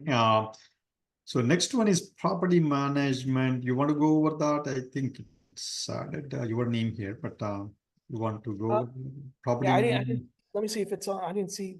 Residential The leasing next and one I property have management. is referral agreement between brokers is my next one on the No, list. residential leasing and property management. Now let's not even, yeah, because that really doesn't apply to anybody here. Okay. I think I sent a second email last night, probably. Okay. There are not many changes. Same thing, like a non-MLS participant has been removed from this property management agreement. Right. Of course, that is not related. We don't need to go over there. So let me go residential buyer tenant representation agreement short form. This is important one. Okay. This is complete new form. Can you see my screen? Let me. No, I was gonna say we can't see your screen. Yeah. So this is complete new form. I think a lot of us have a lot of questions on this probably, right? Same thing, the parties, this agreement made between the client and broker, appointment, client appoints broker as client's real estate agent, subject to the term of this agreement. Definitions, acquire means purchase of the lease, market area means the market area. We all know, are familiar of that, those terminology. Begins on means commences, starts agreement and ends. So it could be 1 day, 1 month, like that. And broker obligations. Broker must comply with minimum duties as required by law. Even though you are executing this one, the short form, it doesn't mean like we can get rid of our fiduciary duties, right? It is always there. You even full services or showing services, still we have to show our fiduciary duties to the client. So there are two sections here. Full services, broker will use broker's best effort to assist client in the acquisition of the property. That's kind of like a complete BRA, full service. And second one is showing services, just like limited services. So if you select this one, ignore 6, 7, 8 next sections. Those are not applicable here, right? For showing services, broker will provide client with access to properties in the market area, whatever market area you have specified here. Client will pay broker a fee of, let's say, I don't know, like a whatever fee. We don't need to discuss about numbers, right? Broker fee of certain due upon, this is important here, execution of this agreement. It's not earned payment, like it's not an earned execution of this agreement. The moment you and client sign this agreement, execute, client is obligated to pay for the showing services and pay to the broker. At the time, like you have to give either broker address, broker electronic fund details, or Zelle, or whatever payment, right? At the time, the time you execute this agreement, at the time client is supposed to pay. Client obligation, if you select full services here, client must work exclusively like you through broker in acquiring the property, whatever the property you mention here, that is you get exclusive right to represent the client in that market area for the property, whatever you choose in market area. And broker compensation when earned and payable, this is different here. If you select full service, this is earned and payable, not at the time of execution, right? That means you have to close the transaction, right? Then only you can broker gets paid. The purchases percentage and sales price, for leases percentage and sales price paid over the term of the lease, and whatever option you select here. And earned and payable, this is the definition, right? The closing of a transaction to acquire property, or client's breach of contract acquired property. Let's say client signed this for Collin County area, and he went ahead with another agent, closed the property in Collin County area. Then you are entitled to get the compensation, because that may be the procuring cause. Closing means the date, legal title or property conveyed. You can go with that. Source of payment, broker may receive compensation from the seller, landlord, or their agent. If they don't get from any of these sources, client is obligated to pay. Escrow authorization, same thing we went over that. Client authorizes broker, and broker may instruct any escrow or closing agent to collect and disperse as per CDA, all that. There is intermediary clause, and it, of course, with the long form, it is more protection between agent and client, for client also. But in case you use the short form, it is still you can still provide full services with that.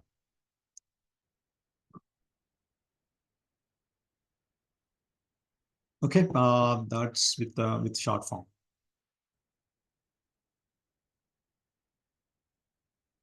Okay then. Okay.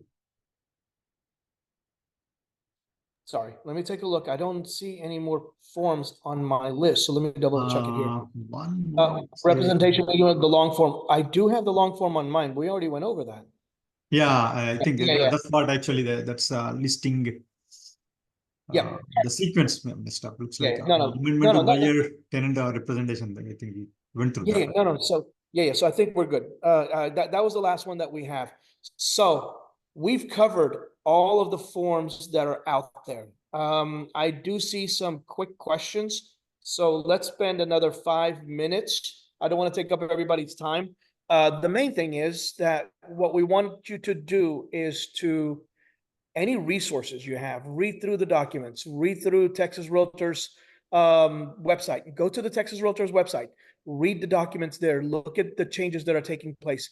And as Shika had mentioned earlier, which is so true, is there are so many associations, all the local associations that you are part of are using these forms. So the good thing is that there's a lot of training that is available to you to not just do this once or twice, but as many times as it's needed, just to understand it. I mean, if you just imagine, it took months for everyone to kind of just figure out what to do, and they're still trying to figure out what to do. So you can imagine for us as not only as brokers, but for you guys as real estate licensees, it's going to take some practice. It's going to take some learning. It's going to take some time at the end of the day. And that's what we're, at the end of the day, that's really what we're going to tell you is we're in this together, no matter what. These changes are dynamic. They're huge, so we're learning just as much as you guys are. So if there's any information, obviously we have our WhatsApp group. We'll share everything we can. This has been recorded. So with that, let's start with any questions. I see a few raised hands. I'm going to undo all the raised hands for the moment. And then just one by one, we're going to try to get about 3 or 4 questions in. So I'm going to undo all the hands. I see Raj, yours is the first one on my list. So Raj, why don't you come and then just raise your hand as you go. Praveen, you can check who's raising hands in case we have any. Okay, go ahead. So Raj, you want to unmute yourself and ask your question?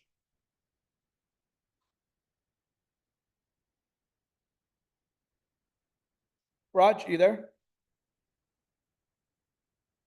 Okay, so let's go to Runpal, and then Raj will come back to you. So Runpal, I'm gonna go ahead and uncheck yours, and go ahead and ask your question.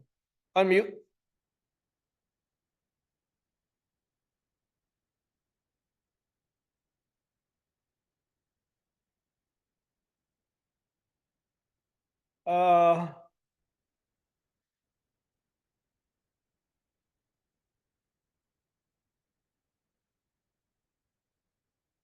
Are you guys? Oh, not allowing to unmute, huh? Praveen, do we have something that's not allowing them to unmute? Yeah, let me check that. Yeah, yeah. Go Can ahead. you try it now? Sorry. Okay, I'm able to unmute now. All right, go ahead, Runpal. And then Okay. you're next. So and let me, as we go through this. Okay, I had Raj, Runpal, and then Abhay. All right, go ahead. Raj, do you want to go first? Because you raised before me, I guess. That's fine. Yeah, Raj, go ahead if you want, or it don't matter. We'll cover both. Sure, let me go then. Because of this cashback scenarios, do we need to enter that in any of these forms in the new format, long form, short form, buyer representation agreement? Yeah, so here's the short answer to this, and I want to make sure everyone understands this clearly. Going forward, 2 things are going to happen, right? You're either going to get compensated a strict amount or a exact amount directly from the compensating brokerage or owner, okay? And if that compensation doesn't go through, then you are going back to your buyers or your clients to ask for that compensation.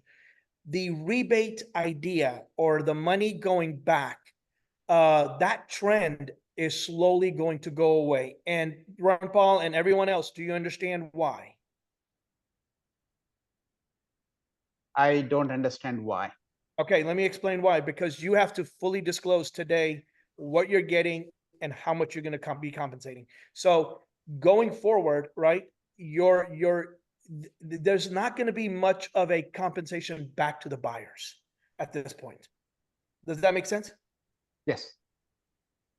Right, because it's either you're going to get an exact amount from so you remember your buyer rep agreement already has, let's say, for example, you're only going to get paid 1%. Okay, let me give you an example. Let's say you have a buyer rep agreement where you are only going to get paid 1%. Now, when you go back to And this is that fluid level this is that fluidity that we don't know yet, and we're trying to figure that out. So if you're only get compensated 1%, let's say you're getting compensated 3%, and you go reach out to the broker on the other side, the listing broker, but they're telling you they're only going to pay you 1%.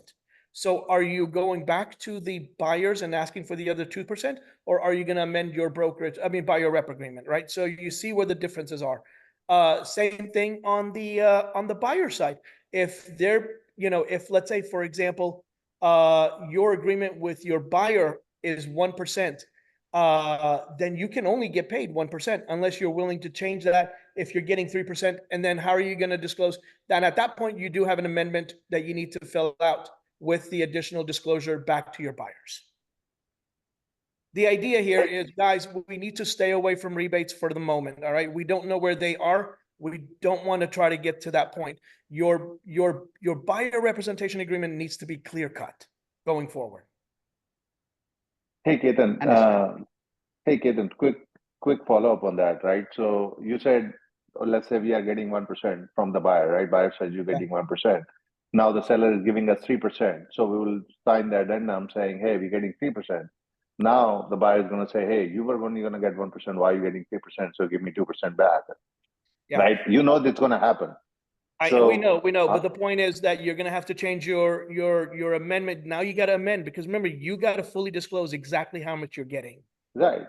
But how do we, so in case the buyer says, I want 2%, we are not going to say to the seller, hey, I'm only getting 1%, give me 1%, right? They will say. Yeah. So this is where that comes in. Now, where that's going to change, and we're still working through the logistics of this, is going to be, remember, there's also the compensation seller concession is what it's called. So you could do 1% on the buyer rep agreement and then 2% seller concession back to the buyers. That would be, and that's something that's still fluid, Ahmed. We're still trying to figure those things out. The point we're trying to make is right now, just do as much as you can cleanly as possible. Okay. So that way we're not having to deal with rebates and all that stuff. So just to add on the lender perspective, right? If in the scenario of 1%, 2% back, I know the lenders have some restrictions on how much you can give back to the buyers. So how do we do that? And that's the thing. So there's a lot of things that are still fluid, and we're still trying to figure it out. Okay. So right now, what is the best way to communicate to the buyers? What do you suggest? I would, so for the moment, I would, there are changes on lender side also coming through. I think there is no, I don't think you can add any percentage towards closing from realtor compensation anymore. I haven't completely, I don't know full details of it, but we can have another. I can bring that information back to you. Yeah, Ketan, my only comment is, we all know how it should work in theory, but we all need to figure it out how it's going to work in practice, right? Especially our industry, our buyers are used to this cashback, and they're going to try to find out ways to still get that cash back. So as agents, I think we need to figure it out how we are going to handle those scenarios. So for now, as agents, we really need to disclose everything. Agreed. And at the end of the day, Ranpal, I mean, the rebates are more than likely end up going away, because how do you know if the cooperating broker is going to pay you 1%, 2%, or 3%? They may come back and say, you know what, I'm only going to pay you 1%. So I mean, Ketan, I agree. We all agents, we hate this rebate business, honestly, right? We want this practice to go away. But here, the real scenario is, as Amit just mentioned, if we agree with 1% with the buyer, or even let's say a flat fee, $5,000. Hey, I'm going to charge you only $5,000 for my services. On the other side, if the listing agent or the seller is giving 3% to the buyer side, why do we want to leave that money on the table? That's the real scenario. Yeah, right? and that's absolutely, I agree. We don't want to leave that money on the table, right? So your compensation is still the 3%, but then how do you disclose that back? You know, and that's the thing. It's so fluid right now that we don't know where the answer is, Ranpal. And that's why we're gonna have to table this till we know where we are on Hey, it. Ketan, this is There Anish. are options. Can I ask a quick question? Yeah. So, if in this situation that Amit gave an example, if we had seller's direct agreement with the buyers on giving them concessions, then we can handle the situation, right? Because So say that. yeah. Understand, say that one more time. Yeah, so let's say in this example where Amit is saying that we agreed with the buyer that we are going to get 1%, right? So that's agreed. Now, if there is a 3%, that if the seller is offering 3%, then we have the seller, there is an agreement that seller makes directly. And I believe that is with they can have an agreement directly with the buyer, right? Where the concessions will be 2%. So we get our 1%, but the 2% additional which buyer wants will directly go to that seller's direct agreement. Is there any agreement? Correct. No. So there's two ways of doing that. You got your seller concessions where the seller can contribute 1% towards closing costs, depending on how much is allowed by the lender. The other option is just reduce the sales price. Okay. Yeah. So that's kind of where we're leaning towards is, you know, not having to do the actual rebate itself, but work it into the contract overall. Perfect. Yeah, I think that's probably the cleanest That's way. what we're saying. Yeah, for the moment, you know, we have to be creative, and it's either reducing the sales price, giving seller concessions, or both, and then obviously your compensation on the side. Right. Yeah, but most builders would not opt for sales price reduction. So that's something. Yeah, and that's yeah. But remember, a lot of the builders are not also part of NAR, so there's a lot of variables there that we still don't know. See, Okay, so as a if- brokerage, if- would you be able to give us a guidance on what to communicate with the clients, at least during this scenario of, you know, until we have a firm answer on how things will pan out? We can. I mean, obviously, we're going to have to figure it out on our side before we do anything. I think if seller is giving concession on the price, sales price, he cannot compensate to other broker. There is no compensation. They cannot enter into agreement as per the addendum, right? They cannot compensate other broker and concession to sales price. Cannot do both. So either the compensation Praveen, in that case, the listing agent needs to also amend his contract with the seller. His agreement with the seller. of course, always there is an option for amendment, but that is with the agreement of all the parties.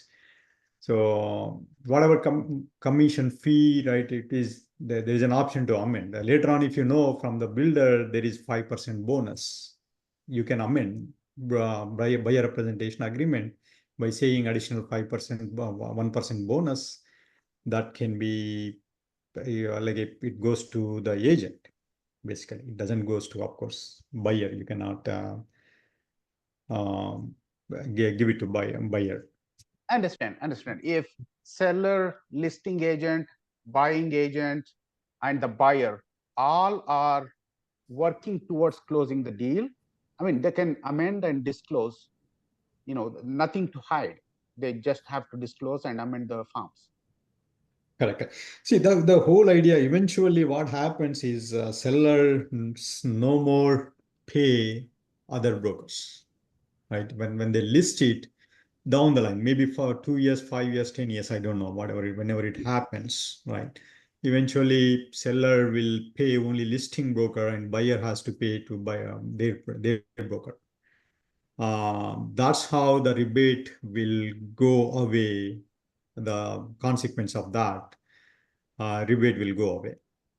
So then there is no additional padding on the sales price from the seller side. But I don't know how long will it take. But the idea is that I think that's a goal probably. None of these forms, none of these forms would work with new construction because they use proprietary forms, right? So in that case, like none of these changes are going to impact the agent, No, right? but yeah, but you still have to have the buyer Yes. agreement signed. Buyers, yeah. Right, so Yes.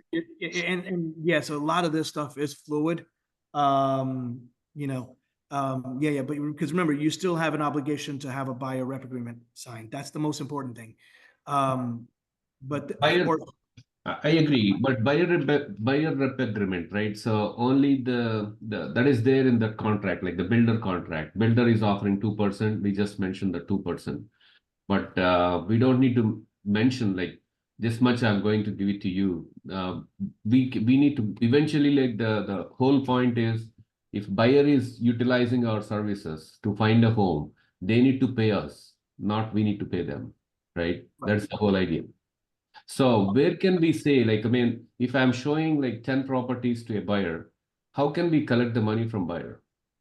that's the you're going to use the short form, and basically the short form says that if I'm not getting the compensation from another source, then the buyer's obligated to pay. So Both pay directions. to pay to whom? Like to the agent or to the brokerage? So the conversation, so starting August 17th, your conversation with your buyers has to be No, pretty clear. Yeah, paying always compensation goes to broker. Yeah. There's no They need to agent pay, direct they need to pay compensation to the brokerage. Okay, got it. to the brokerage, right? And So- right, depends on like what you select, whether full service or like a showing service. That the date, the time of the payment will be different. So are we going to Always do goes to changes broker. to our back agent? Yes. Okay. Thank I'm you. sure, yeah, there's a lot of changes and a lot of things still going through, and obviously we're gonna have to figure it out just as much as you guys are. I'm totally out of like all this. I hate like giving rebates and all. Like, I mean, it is going to help us a lot. So eventually, so I want to see that No, word. you and me and everyone else. I mean, you know, and it's going to be something that you have to educate your buyers. That's what it comes down to. You know, keep in mind, I mean, a lot of agents that I've talked to, not part of RE Connection, but elsewhere, they're kind of frustrated because guess what? Now they got to call for every single listing to see if there's compensation. Can you imagine the legwork that needs to be done going forward? It's a lot. Hey, Ketan, I do have a question on one of the form, the short form specifically. So while Praveen was sharing, there was a section for total services and showing services. Now the showing services, typically, why would anybody just select that? Because now you're saying for every house that I show you, you need to pay my brokerage, I don't know, $50, $100 a house. I can understand people using Redfin agents and Zillow agents, and probably that's why it's in place. But we as agents, we are providing full services anyway, right? Showing houses, writing offers, negotiating. So our regular clientele, we will still go with the full services thing. But now sorry, long question. But let's say I'm using just another example. I'm using Raj maybe I'm out of town and I'm using Raj to have my client see a particular house. Now, will the client still be obligated? Will Raj will have to sign the short form and apply for that showing services? Or will I still continue to compensate Raj on my own? So I see what you're saying. So let's say, for example, you're on vacation and you need to have a showing done. So the only thing I can think of at the moment, right? And we don't know yet, Abhay, so we're still trying to figure it out. But let me just think through this logically. You got two options. One is Raj signs a short form. Basically, that's compensation that's going to come directly from. Yeah, let us figure that one out. I see what you're saying. That's one of those that I don't know the answer to. I don't know if If there is a full service agreement already in place, you as a agent, you can have Raj showing that. But and that's true. I same forgot about brokerage, right? The Yeah, only yeah. thing you have to keep in mind, Raj is like at that time brokerage is intermediary. Suppose you are engaging some agent, some other brokerage, another brokerage. So then you have to make it clear that he's not going to represent the buyer, right? He's going to be a kind of a sub-agent, right? He's not going to represent buyer. Then they still have to sign a short form, right? To show that service. And again, because you already have full service, the compensation could be like either way, like you pay or client pay. That goes to the brokerage. Thank you. Just to follow up on that, so right now, I have seen clients who would just use Redfin or Zillow agents to see the properties and come back for full service to other brokerages, right? So how does this work? So would they just sign the showing request with them and then they can change the brokerage and have a full service? So you mean to say they already signed with other agent, full service agreement? No, just the showing. And then once they see the property, they could If just they like it, they can go with they can sign full service agreement. Yeah, they with have a to different sign brokerage. with a different brokerage doesn't matter, right? If suppose you showed the property as a showing service and they like the property, right? You already agreed for showing services. It's not like even they like the property, they don't need to go with you. Okay, so there's no protection period or There's anything. no They just protection pay. period for short service, right? Okay, great. I see. Let's do this. We're almost at 1 o'clock. Let's wrap it up. I know there's a lot of questions. We all have questions. So let's take one more question, guys, and then we'll wrap it up.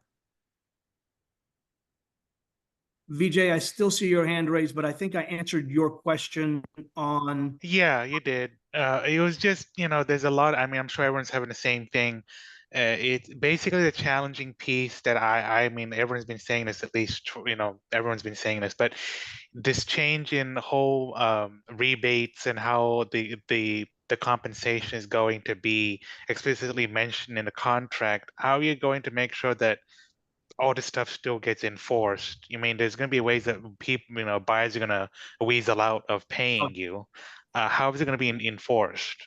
That's what's really interesting. And that's really that one other question that's such a variable right now. I mean, obviously, the only way we can think of this would be, number one, you've tried approaching the other broker for compensation. They pretty much said no. Now you're going back to your buyers because that is what the agreement says. So it's the same thing as it would happen today. You would then reach out to the brokerage and say, hey, we got this issue. Our broker, our buyer is not paying us. We would then get involved. We would need to either send a couple of ways. I mean, I don't know yet, but I would think it's either a demand letter or an attorney letter. We'll start with the invoice. We'll reach out to them based on the invoice. And then if we have to, that's the only way to do it, is to do a demand letter.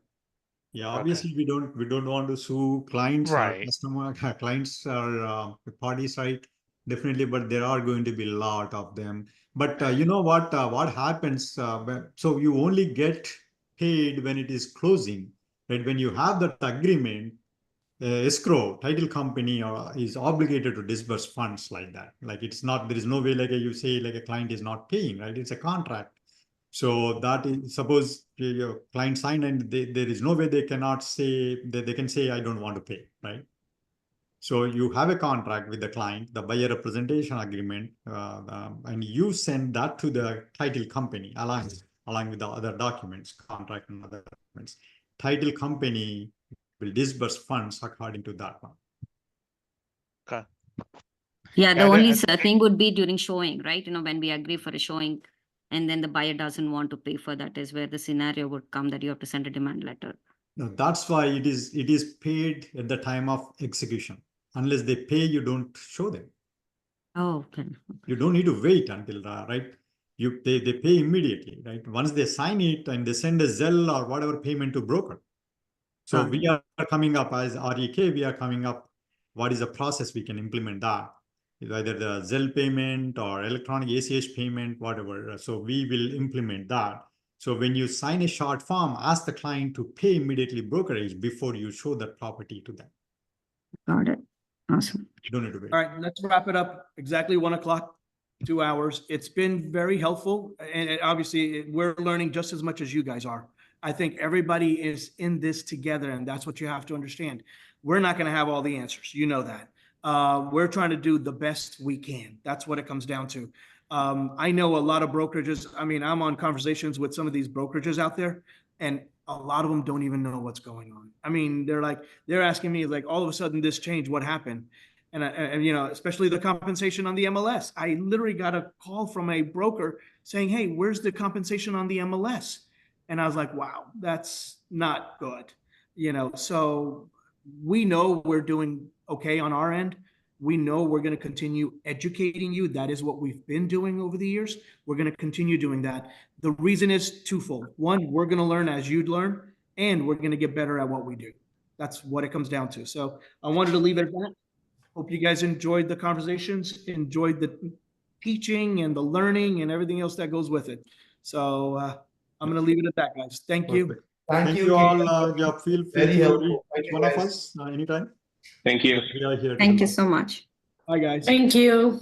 Thank you, Praveen and Ketan. Thank Bye-bye. you. Bye-bye.